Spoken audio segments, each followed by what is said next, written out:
Dear viewers, দেখতে পাচ্ছেন আমার স্ক্রিনে কত বড় একটি স্ক্রিনশট দেখা যাচ্ছে। সাধারণত আমরা স্ক্রিনশট নিলে সেই স্ক্রিনশটটি ফুল স্ক্রিন দেখা যায়।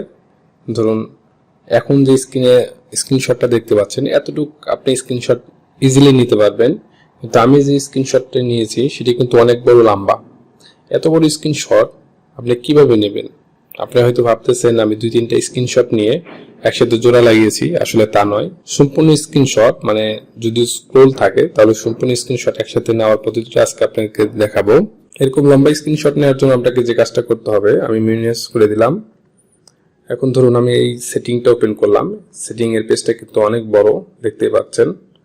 একদম উপর থেকে নিচ পর্যন্ত আমি স্ক্রিনশট নিতে যাচ্ছি। এই স্ক্রিনশট নেওয়ার জন্য, এই ফুল পেজের স্ক্রিনশট নেওয়ার জন্য আপনি উপর থেকে নোটিফিকেশন বারটি টানবেন এবং এখানে দেখতে পাচ্ছেন স্ক্রিনশট নামে একটি মেনু আছে, এটাতে ক্লিক করবেন। সাথে সাথে একটি স্ক্রিনশট এবং এখানে দেখুন একটা বাটন আছে, এটাতে ক্লিক করবেন।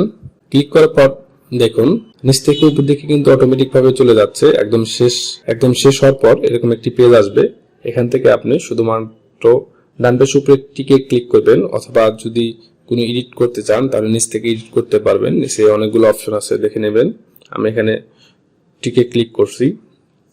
এরপরে দেখুন আমার স্ক্রিনশটে কিন্তু অলরেডি আমার মেমোরিতে সেভ হয়ে গেছে। আমি মিনিমাইজ করে দিলাম এবং আমার গ্যালারি ওপেন করলাম। ওপেন করার পর দেখুন আমি এই স্ক্রিনশটটি প্রথম নিয়েছিলাম, এখন এটা হয়েছে। দেখুন সম্পূর্ণ পেজটা কিন্তু স্ক্রিনশট হয়েছে। আপনি এখন জুম করে এটা দেখতে পাবেন। আপনি যে কোনো পেজের এরকম স্ক্রিনশট নিতে পারবেন। আশা করছি ভিডিওটি সবার ভালো লাগবে। ভালো লাগলে অবশ্যই লাইক বা কমেন্ট করে জানাবেন।